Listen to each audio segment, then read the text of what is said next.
ശരീരഭാരം കൂടുക അല്ലെങ്കിൽ അമിതവണ്ണം വെക്കുക എന്നുള്ളതിൻ്റെ പ്രധാന കാരണം എന്ന് പറഞ്ഞാൽ നമ്മൾ അമിതമായിട്ട് ഭക്ഷണം കഴിക്കും. ഫുൾ ടൈം ഭക്ഷണം കഴിച്ചുകൊണ്ടിരിക്കുകയാണ്. നമ്മൾ വെയിറ്റ് കുറയ്ക്കാൻ വേണ്ടിയിട്ട് ഏറ്റവും നല്ലതെന്ന് പറഞ്ഞാൽ നമ്മുടെ ഭക്ഷണം കഴിക്കുന്നതിൻ്റെ ടൈം ഒന്ന് കൺട്രോൾ ചെയ്യാം. അപ്പോൾ അതിൻ്റെ ഭാഗമായിട്ട് നമുക്കിന്ന് ഇൻ്റർമീഡിയറ്റ് ഫാസ്റ്റിംഗ് എങ്ങനെ ചെയ്യാം, എന്തൊക്കെ ഭക്ഷണങ്ങളാണ് കഴിക്കേണ്ടത്, എന്തൊക്കെയാണ് ഒഴിവാക്കേണ്ടത് എന്നൊക്കെ നമുക്ക് ഈ വീഡിയോയിലൂടെ നോക്കാം. ഞാൻ ഡോക്ടർ പ്രിയ, കലോഞ്ചി ഡയറ്റിലെ മെഡിക്കൽ ഓഫീസറാണ്. അപ്പോൾ എന്താണ് ഇൻ്റർമീഡിയറ്റ് ഫാസ്റ്റിംഗ്? പേര് പറയും പോലെ ഇടവിട്ടുള്ള ഉപവാസം. ഫുൾ ടൈം പട്ടിണി കിടന്ന് വെയിറ്റ് കുറയ്ക്കേണ്ട കാര്യമൊന്നുമില്ല. അപ്പോൾ അങ്ങനെ ചെയ്ത് കഴിഞ്ഞാൽ നമ്മുടെ ഹെൽത്ത് അത്ര ഓക്കെ ആയിരിക്കില്ല. അപ്പോൾ നമുക്ക് കൃത്യമായ ഒരു പാറ്റേൺ ഉണ്ട്. കൃത്യമായ സമയത്ത് ഭക്ഷണം കഴിക്കാം, കൃത്യമായ ഒരു ഇടവേളകളിൽ കംപ്ലീറ്റ് ആയിട്ട് ഉപവസിക്കുകയും കൂടി ചെയ്യുക. പക്ഷേ നമുക്ക് വെള്ളമോ അല്ലെങ്കിൽ ചായയോ കാപ്പിയോ പാലും മധുരവും ഇല്ലാതെ കുടിക്കുന്നതിന് യാതൊരുവിധ തെറ്റുമില്ല. അങ്ങനെ ചെയ്യുന്ന ഒരു തരത്തിലുള്ള ഫാസ്റ്റിങ്ങിനെയാണ് നമ്മൾ ഇൻ്റർമീഡിയറ്റ് ഫാസ്റ്റിംഗ് എന്ന് പറയുന്നത്. അപ്പോൾ ഇങ്ങനെ ഇൻ്റർമീഡിയറ്റ് ഫാസ്റ്റിംഗ് ചെയ്യുമ്പോൾ നമ്മുടെ വണ്ണം കുറയും, അതോടൊപ്പം തന്നെ മറ്റ് പല ഗുണങ്ങളും ഉണ്ട്. ഇൻ്റർമീഡിയറ്റ് ഫാസ്റ്റിംഗ് പല രീതിയിൽ ചെയ്യാം. അപ്പം ഒരു ഉദാഹരണം വെച്ച് പറയുകയാണെങ്കിൽ നമ്മൾ കഴിക്കുന്ന സമയം എന്ന് പറഞ്ഞാൽ ഇപ്പോൾ രാവിലത്തെ ഒരു ബ്രേക്ക്ഫാസ്റ്റ് എന്ന് പറഞ്ഞാൽ ഒരു 11 മണിക്ക് കഴിക്കുക. വൈകുന്നേരം നമ്മുടെ ഡിന്നർ, അതായത് നമ്മുടെ ഫുഡ് ടൈം ക്ലോസ് ചെയ്യുന്നത് ഒരു 6 മണിക്ക്. അതായത് നമ്മളൊരു 16 മണിക്കൂർ ഉപവസിക്കുന്നു, 8 മണിക്കൂർ നമുക്ക് ഫുഡ് കഴിക്കാൻ ടൈമുണ്ട്. ഈ 8 മണിക്കൂർ ഫുഡ് കഴിക്കുക എന്ന് പറഞ്ഞാൽ കംപ്ലീറ്റ്ലി 8 മണിക്കൂർ നിങ്ങൾ ഫുഡ് കഴിച്ചുകൊണ്ടിരിക്കണം എന്നല്ല. ആ ഒരു ടൈമിൽ കൃത്യമായി ഒരു 3 തവണയായിട്ട് നിങ്ങൾ നിങ്ങളുടെ ഫുഡ് മീൽ സെറ്റ് ചെയ്യുകയാണെങ്കിൽ നിങ്ങൾക്ക് കൃത്യമായിട്ട് വെയിറ്റ് കുറയും. നമ്മൾ വെയിറ്റ് കുറയുക എന്നുള്ളത് പ്രധാന ഉദ്ദേശം എന്ന് പറഞ്ഞു കഴിഞ്ഞാൽ പല രോഗങ്ങളെയും നമുക്ക് തടയാൻ പറ്റും. മിക്ക ജീവിതശൈലി രോഗങ്ങൾ, ഇപ്പം അമിതവണ്ണം കൊണ്ടാണ് പല പല രോഗങ്ങളുണ്ടാവുക. ഇപ്പം യൂറിക് ആസിഡോ, ഫാറ്റി ലിവർ, അല്ലെങ്കിൽ നമുക്ക് ഉണ്ടാകുന്ന കൊളസ്ട്രോൾ, BP, ഇതെല്ലാം ഇൻ്റർലിങ്ക്ഡ് ആണ്. PCOD പോലെയുള്ള കണ്ടീഷൻ സ്ത്രീകൾക്ക് കൂടാനുള്ളൊരു കാരണവും അമിതവണ്ണം കൊണ്ടാണ്. ഇതെല്ലാം ഒരു സൈക്കിൾ പോലെ ലിങ്ക്ഡ് ആണ്.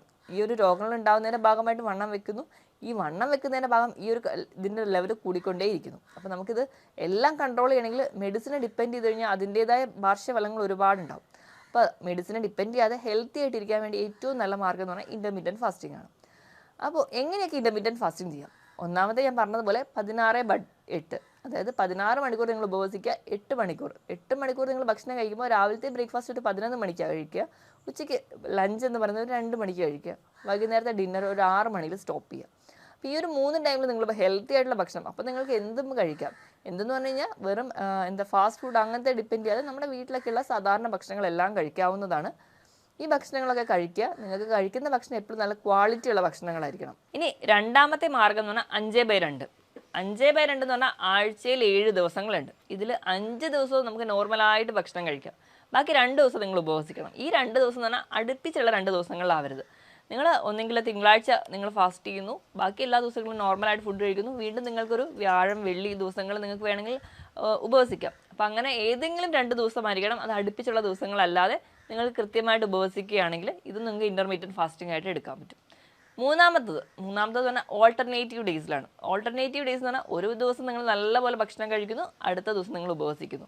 തിങ്കളാഴ്ച ഞാൻ ഹെൽത്തി ആയിട്ട് ഫുൾ ടൈം ഫുഡൊക്കെ കഴിച്ച് നോർമൽ ലൈഫ് സ്റ്റൈലായിരിക്കും. ചൊവ്വാഴ്ചയാകുമ്പോൾ നിങ്ങൾ ഡയറ്റിലോട്ട് അല്ലെങ്കിൽ ഉപവാസത്തിലോട്ട് പോകുന്നു. ബുധനാഴ്ചയാകുമ്പോൾ വീണ്ടും നിങ്ങൾ നല്ല നോർമലി നിങ്ങളുടെ ഫുഡ് പാറ്റേൺ കൊണ്ടുവരുന്നു. അങ്ങനെ ഓൾട്ടർനേറ്റ് ദിവസങ്ങളിൽ നിങ്ങൾ ഉപവസിക്കുന്നതിന് അങ്ങനെ ഒരു മാർഗ്ഗം കൂടിയുണ്ട്. പക്ഷെ അതത്ര ഹെൽത്തി അല്ല. നോർമലി ഞാൻ ഏറ്റവും ആദ്യം പറഞ്ഞ 16/8 ഈ ഒരു ടൈം പാറ്റേണിൽ നിങ്ങൾ ഇൻ്റർമീഡിയറ്റ് ഫാസ്റ്റിംഗ് എടുക്കുകയാണ് ഏറ്റവും ഹെൽത്തി ആയിട്ടുണ്ടാവുക.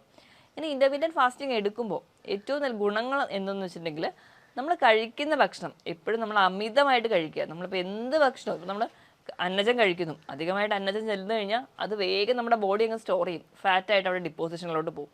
നമുക്ക് എനർജി എന്ന് പറഞ്ഞാൽ നമുക്ക് അപ്പം പ്രവർത്തനങ്ങൾ ചെയ്യാൻ വേണ്ടി മാത്രമുള്ളതാണ്. അപ്പം അതിനു വേണ്ടി മാത്രമാണ് നമ്മൾ ഫുഡ് കഴിക്കുന്നതെങ്കിൽ നമുക്ക് കൃത്യമായിട്ടൊരു വെയിറ്റ് ഗെയിൻ ആയിരിക്കും, അല്ലെങ്കിൽ നമുക്ക് അമിതവണ്ണം പോലുള്ള കണ്ടീഷൻസിലോട്ട് പോകും. അപ്പോൾ ഫുഡ് കഴിക്കുക എന്ന് പറയുന്നത് നമ്മൾ 3 നേരം ഭക്ഷണം കഴിക്കുന്നു. അപ്പം നമ്മൾ അധികമായിട്ട് അല്ലെങ്കിൽ ഒരുപാട് തവണകൾ കഴിക്കുമ്പോഴാണ് എപ്പോഴും ഈ ഒരു ഒബീസിറ്റി പോലുള്ള കണ്ടീഷൻസിലോട്ട് പോകാറ്. അപ്പോൾ ഇൻ്റർമീഡിയറ്റ് ഫാസ്റ്റിങ്ങിൽ ഈ ഒരു ടൈം റെഗുലേഷൻ വരികയാണെങ്കിൽ തന്നെ ഒരു പരിധി വരെ നിങ്ങൾക്ക് വെയിറ്റ് കുറയ്ക്കാൻ പറ്റും. എപ്പോഴും നമ്മൾ ഫുഡ് കഴിക്കുന്ന പാറ്റേൺ അല്ലെങ്കിൽ ആക്റ്റീവ് ആയിരിക്കുന്ന സമയത്ത് തന്നെ ഫുഡ് കഴിക്കാൻ വേണ്ടി നോക്കുക. നമ്മൾ വിചാരിക്കും ഉപവസിക്കുകയാണെങ്കിൽ നമ്മൾ ഉറങ്ങുന്ന സമയത്ത് മാത്രം അങ്ങ് ഉപവസിച്ചാൽ പോരെ, ബാക്കി ടൈമിലൊക്കെ ഫുഡ് കഴിക്കാമല്ലോ. എപ്പോഴും നമ്മൾ ആക്റ്റീവ് ആയിരിക്കുന്നത്. അതുകൊണ്ടാണ് നമ്മൾ പകൽ സമയത്ത് 3 നേരം ഭക്ഷണം കഴിക്കാൻ പറയുന്നത്. നമ്മൾ ആക്റ്റീവ് ആയിരിക്കുന്ന സമയത്ത് ഭക്ഷണം കഴിച്ച് കഴിഞ്ഞാൽ നമ്മൾ ആ ഒരു പ്രവർത്തനങ്ങൾക്ക് ഏർപ്പെടുന്ന സമയത്ത് നമ്മുടെ എനർജി ലോസ് ഉണ്ടാവുകയും വെയിറ്റ് ഗെയിൻ ഉണ്ടാവില്ല. അതിൻ്റെ ഭാഗമായിട്ടാണ് നമ്മൾ പകൽ സമയത്ത് ഭക്ഷണം കഴിക്കാൻ പറയുന്നത്. ഇനി ഇൻ്റർമീഡിയറ്റ് ഫാസ്റ്റിംഗ് നിങ്ങൾക്ക് പല രീതിയിൽ അതിനെ അഡ്ജസ്റ്റ് ചെയ്യാം. ഈ ഒരു ടൈം അല്ലെങ്കിൽ ഈ ഒരു ഗ്യാപ്പിൽ നിങ്ങൾ ഫാസ്റ്റ് ചെയ്യണം എന്ന് മാത്രമേ ഉള്ളൂ. അപ്പോൾ അതെങ്ങനെയൊക്കെ ചെയ്യാമെന്ന് വെച്ചിട്ടുണ്ടെങ്കിൽ ഇപ്പോൾ രാവിലെ ഒരുപാട് നേരത്തെ എണീക്കുന്ന ഒരാളാണ്, രാവിലെ ഒരു 4 മണി 5 മണി സമയത്ത് എണീക്കുന്ന ഒരാളാണെങ്കിൽ അവർക്ക് 11 മണി വരെ ബ്രേക്ക്ഫാസ്റ്റ് വരെ കാത്തിരിക്കാൻ പറ്റില്ല. അപ്പോൾ അവർക്ക് അവരുടെ ബ്രേക്ക്ഫാസ്റ്റ് ടൈം ഒരു 7 മണിക്കാക്കാം. അതുപോലെ തന്നെ അവരുടെ ലഞ്ച് ഒരു 12 മണിക്കാക്കുന്നു. കുറച്ചുകൂടെ നേരത്തെ അവരവരുടെ ഡിന്നർ കഴിക്കുന്നു. അങ്ങനെ സ്റ്റോപ്പ് ചെയ്യാം. ഇനി മറ്റ് പല ആൾക്കാരാണെങ്കിലും രാത്രി ടൈമിലായിരിക്കും കൂടുതൽ ആക്റ്റീവ്. അതായത് ഒരു 9 മണിക്കൊക്കെയാണ് അവരുടെ ഡിന്നർ സ്റ്റോപ്പ് ചെയ്യുന്നതെങ്കിൽ പിറ്റേന്ന് അവരുടെ ബ്രേക്ക്ഫാസ്റ്റ് സ്റ്റാർട്ട് ചെയ്യുമ്പോൾ ഒരുപാട് ലേറ്റ് ആയിട്ട് സ്റ്റാർട്ട് ചെയ്യാം. പക്ഷേ അത് അത്ര ഒരു ഹെൽത്തി ഹാബിറ്റ് അല്ല. ഇപ്പോഴും നമ്മുടെ ബ്രേക്ക്ഫാസ്റ്റ് ആണ് നമ്മുടെ ബ്രെയിനിൻ്റെ ഫുഡ് എന്ന് പറഞ്ഞാൽ. അപ്പോൾ നമ്മൾ ബ്രേക്ക്ഫാസ്റ്റ് മാക്സിമം ഹെൽത്തി ആയിട്ടോ അല്ലെങ്കിൽ കൃത്യസമയത്ത് തന്നെ കഴിക്കേണ്ടതുള്ളതുകൊണ്ട് ഏറ്റവും നല്ലൊരു പാറ്റേൺ എന്ന് പറഞ്ഞാൽ രാവിലെ 11 മണിക്ക് അല്ലെങ്കിൽ 10 മണിക്ക് സ്റ്റാർട്ട് ചെയ്യുക, വൈകുന്നേരം ഒരു 6 മണിക്ക് സ്റ്റോപ്പ് ചെയ്യാം. അപ്പം ഈ തുടക്കക്കാർക്ക് ഈ ഒരു ടൈം ഡ്യൂറേഷൻ അല്ലെങ്കിൽ 16 മണിക്കൂർ ഫാസ്റ്റ് ചെയ്യുക എന്ന് പറയുന്നത് വളരെ ബുദ്ധിമുട്ടാണ്. അപ്പം തുടക്കത്തിൽ അവരൊരു 10 മണിക്കൂർ ആദ്യം ഫാസ്റ്റ് ചെയ്യുക, വീണ്ടും അവർ 12 മണിക്കൂറിലോട്ട് കൊണ്ടുവരിക, 14 മണിക്കൂറിലോട്ട് കൊണ്ടുവരിക, അങ്ങനെ അവർ ഒരു 16 മണിക്കൂറിൻ്റെ ഒരു എയിമിലേക്ക് എത്തിക്കുക. അങ്ങനെ ഒരു സ്ലോ പ്രോസസ്സാണ്. ഒറ്റയടിക്ക് നമ്മൾ ഒരു 16 മണിക്കൂർ ഫാസ്റ്റ് ചെയ്യുന്ന സമയത്ത് നമുക്ക് ഒരുപാട് ഹെൽത്ത് ഇഷ്യൂസ് ഒക്കെ വരാനുള്ള ചാൻസ് കൂടുതലാണ്. അപ്പോൾ നിങ്ങൾ എപ്പോഴും ഒരു ഫാസ്റ്റിംഗ് തുടങ്ങുമ്പോൾ എപ്പോഴും കൃത്യമായ ഒരു ഡയറ്റീഷ്യൻ്റെ അഡ്വൈസ് വേണം. നമ്മുടെ ഇഷ്ടപ്രകാരം ഫാസ്റ്റ് ചെയ്യാതെ നമ്മുടെ ഹെൽത്തൊക്കെ നോക്കിയിട്ട് നമ്മൾ കൃത്യമായ ഒരു ഡോക്ടറുടെ കൺസൾട്ടേഷനൊക്കെ എടുത്ത് ഒരു ഡയറ്റീഷ്യൻ്റെ അഡ്വൈസ് പ്രകാരം മാത്രം എന്തൊക്കെ ഭക്ഷണം കഴിക്കണം, അല്ലെങ്കിൽ അത് എങ്ങനെയൊക്കെ കഴിക്കണം, നമ്മുടെ ഹെൽത്ത് ചെക്കപ്പും നമ്മുടെ വൈറ്റൽസ് ഒക്കെ ഓക്കെ ആണോ എന്ന് നോക്കിയിട്ട് മാത്രമേ ഒരു ഡയറ്റിലോട്ട് പോകാവുള്ളൂ. ഇനി ഇൻ്റർമീഡിയറ്റ് ഫാസ്റ്റിംഗ് ചെയ്യുമ്പോൾ എന്തൊക്കെ ഗുണങ്ങളാണ് നമുക്ക് ഉണ്ടാവുക നോക്കാം. ഒന്നാമതായിട്ട് നമുക്ക് വെയിറ്റ് കുറയാൻ പറ്റും, കാരണം നമ്മുടെ എക്സ്ട്രാ ഉള്ള ഫാറ്റൊക്കെ അവിടെ ബേൺ ചെയ്യാം. ഇനി രണ്ടാമത്തെ ഏറ്റവും വലിയൊരു ഗുണം എന്ന് പറഞ്ഞാൽ നമ്മുടെ ഇൻസുലിൻ റെസിസ്റ്റൻസ് എന്ന് പറഞ്ഞൊരു കണ്ടീഷൻ നമ്മുടെ ശരീരത്തിൽ നിന്ന് വളരെയധികം കുറയ്ക്കാൻ സഹായിക്കും. ഇൻസുലിൻ റെസിസ്റ്റൻസ് എന്ന് പറഞ്ഞിട്ടുണ്ടെങ്കിൽ നമ്മൾ എന്ത് ഭക്ഷണം കഴിച്ചാലും അത് നമ്മുടെ ശരീരം സ്റ്റോർ ചെയ്യാനുള്ള ടെൻഡൻസിയാണ് നമ്മൾ ഇൻസുലിൻ റെസിസ്റ്റൻസ് എന്ന് പറയാം. അപ്പോൾ ഇൻസുലിൻ റെസിസ്റ്റൻസ് കൊണ്ടുണ്ടാകുന്ന രോഗങ്ങളാണ് ടൈപ്പ് 2 ഡയബറ്റീസ്, PCOD പോലെയുള്ള കണ്ടീഷൻസ് ഒക്കെ. അപ്പോൾ ഇതൊക്കെ റെഗുലേറ്റ് ചെയ്യാനോ ഇതൊക്കെ കംപ്ലീറ്റ്ലി ഒരു മെഡിസിൻസിലോട്ട് പോകുന്നതിൻ്റെ മുൻപായിട്ട് നമുക്ക് തന്നെ കൺട്രോൾ ചെയ്യാൻ പറ്റുന്ന ഒരു രീതിയാണ് ഇൻ്റർമീഡിയറ്റ് ഫാസ്റ്റിങ്ങിലൂടെ നമുക്ക് ഉണ്ടാവുക. നമുക്ക് എക്സസ് ആയിട്ട് നമ്മുടെ ശരീരത്തിൽ ഒരു ഫാറ്റും സ്റ്റോർ ചെയ്യത്തില്ല, അതിൻ്റെ ഭാഗമായിട്ട് വെയിറ്റ് കൂടത്തില്ല. അങ്ങനെ നമുക്ക് ആ ഒരു രോഗത്തിനെ കൺട്രോൾ ചെയ്യാൻ പറ്റും. മൂന്നാമതായിട്ട് നമ്മുടെ ഗ്രോത്ത് ഹോർമോണൊക്കെ സ്റ്റിമുലേറ്റ് ചെയ്യും. നമ്മുടെ ഗ്രോത്ത് ഹോർമോൺ എന്ന് പറഞ്ഞു കഴിയുമ്പോൾ നമ്മുടെ ശരീരത്തിലുള്ള മിക്ക നോർമൽ മെറ്റബോളിക് ആക്ടിവിറ്റീനെ സഹായിക്കുന്നതാണ്. അതായത് ഫാറ്റ് ബേൺ ചെയ്യാനും എക്സസ് ആയിട്ടുള്ള ഫാറ്റിനെയൊക്കെ ഉരുക്കി കളയാൻ വേണ്ടി സഹായിക്കുന്ന ഒന്നാണ്. അപ്പോൾ ഗ്രോത്ത് ഹോർമോൺ കൂടുന്നതിൻ്റെ ഭാഗമായിട്ട് നമുക്ക് ആ ഒരു ഫാറ്റ് ബേണിങ് പ്രോസസ്സ് അവിടെ നടക്കും. ഇനി നാലാമതായിട്ട് നമ്മുടെ സെല്ല് റിപ്പയർ ചെയ്യാൻ പറ്റും. സെല്ല് റിപ്പയർ എന്ന് പറഞ്ഞാൽ നോർമലി നമ്മുടെ ശരീരത്തിലെ എല്ലാ സെൽസും അല്ലെങ്കിൽ എല്ലാ അവയവങ്ങളും എപ്പോഴും ഫങ്ഷനിങ്ങിലായിരിക്കും. അപ്പോൾ നമ്മുടെ അവയവങ്ങൾക്കൊന്നും പ്രത്യേകിച്ച് ഒരു റെസ്റ്റ് ഒന്നും കിട്ടുന്നില്ല. നമ്മൾ ഈ ഒരു ഉപവസിക്കുക അല്ലെങ്കിൽ ഇൻ്റർമീഡിയറ്റ് ഫാസ്റ്റിങ്ങിലോട്ട് വരുന്ന സമയത്ത് നമ്മുടെ വയറിന് അല്ലെങ്കിൽ നമ്മുടെ ആമാശയത്തിൽ ഒരുവിധമൊക്കെ ഒരു റെസ്റ്റ് കിട്ടുന്നുണ്ട്. അതിൻ്റെ ഭാഗമായിട്ട് നമ്മുടെ തലച്ചോറിനും കുറച്ച് പ്രവർത്തനത്തിനൊക്കെ ഒരു റെസ്റ്റ് കിട്ടുന്നുണ്ട്. അപ്പോൾ അങ്ങനെ നമ്മുടെ ശരീരത്തിന് ഒരു ചെറിയ റെസ്റ്റ് കൊടുക്കുന്ന സമയത്ത് നമ്മുടെ സെൽ റിപ്പയർ എന്നൊരു പ്രോസസ്സിലോട്ട് നടക്കുകയും അതിലേക്ക് ഉണ്ടാകുന്ന പല ടോക്സിൻസും പുറന്തള്ളാൻ വേണ്ടി സഹായിക്കുന്നുണ്ട്. ഇനി നാലാമതായിട്ട് നമുക്ക് ആൻറ്റി ഓക്സിഡൻറ്റ് ഫംഗ്ഷൻ വഴി നമുക്ക് ക്യാൻസറസ് ആയിട്ടുള്ള പല പ്രവർത്തനങ്ങളെയും അത് തടയുന്നുണ്ട്. അതായത് നമുക്ക് ക്യാൻസറസ് ടെൻഡൻസി വരുന്നതൊക്കെ കുറയ്ക്കുന്നതായി കാണാം. ഇങ്ങനെ നമ്മൾ സെൽ റിപ്പയറിങ് വഴി അല്ലെങ്കിൽ ഇൻ്റർമീഡിയറ്റ് ഫാസ്റ്റിംഗ് ഒക്കെ ചെയ്യുന്നതിൻ്റെ ഭാഗമായിട്ട് ഒരു ആൻറ്റി ഓക്സിഡൻറ്റ് ഫംഗ്ഷൻ നടക്കുന്നതുകൊണ്ട് തന്നെ നമുക്ക് ക്യാൻസറസ് ആയിട്ടുള്ള ഗ്രോത്തുകളോ അല്ലെങ്കിൽ അതുപോലെ ഉണ്ടാകുന്ന വളർച്ചകളെ ഒരു പരിധി വരെ നമ്മൾ കുറയുന്നതായിട്ട് പല പഠനങ്ങളിലും പറയുന്നുണ്ട്. ഇനി ഇൻ്റർമീഡിയറ്റ് ഫാസ്റ്റിംഗ് ചെയ്യുമ്പോൾ നമുക്ക് ഭക്ഷണത്തിൽ എന്തൊക്കെ ശ്രദ്ധിക്കണം എന്ന് നോക്കാം. ഞാൻ പറഞ്ഞല്ലോ, ഇൻ്റർമീഡിയറ്റ് ഫാസ്റ്റിംഗ് ചെയ്യുമ്പോൾ നിങ്ങൾക്ക് എന്ത് ഭക്ഷണവും കഴിക്കാം. പക്ഷേ അങ്ങനെ കഴിക്കാമെന്ന് പറയുമ്പോഴും അതിനൊരു ലിമിറ്റേഷൻ ഉണ്ട്. നമ്മൾ എപ്പോഴും കഴിക്കാൻ തിരഞ്ഞെടുക്കുന്ന ഭക്ഷണം കുറച്ചുകൂടെ ഹെൽത്തി ആണ് അല്ലെങ്കിൽ നല്ല ക്വാളിറ്റി വൈസ് ഓക്കെ ആണോ എന്ന് ഉറപ്പ് വരുത്തണം. അതിനായിട്ട് ഏറ്റവും ആദ്യമായിട്ട് നമ്മൾ ഒഴിവാക്കേണ്ടതെന്ന് പറഞ്ഞാൽ അന്നജത്തിൻ്റെ അളവ് നല്ലപോലെ കുറയ്ക്കുക. അതുപോലെ തന്നെ പഞ്ചസാരയുടെ ഉപയോഗം കംപ്ലീറ്റ്ലി ഒഴിവാക്കുക. പഞ്ചസാരയുടെ ഉപയോഗം കുറയ്ക്കുന്നതിനോടൊപ്പം തന്നെ നിങ്ങൾ ബേക്കറി ഐറ്റംസ്, അതായത് പേസ്ട്രീസ്, കേക്ക്സ്, കുക്കീസ്, ഇതിൻ്റെയൊക്കെ ഉപയോഗം കംപ്ലീറ്റ്ലി നിർത്തണം. കാരണം ഇതിലൊക്കെയുള്ള ഫ്രക്ടോസ് എന്ന് പറയുന്ന കണ്ടന്റ് ഒരു പരിധി കഴിഞ്ഞ് കഴിഞ്ഞാൽ അത് കൺവേർട്ട് ചെയ്ത് ഫാറ്റായിട്ട് നമ്മുടെ ശരീരത്തിൽ ഡിപ്പോസിറ്റേഷൻ നടക്കും.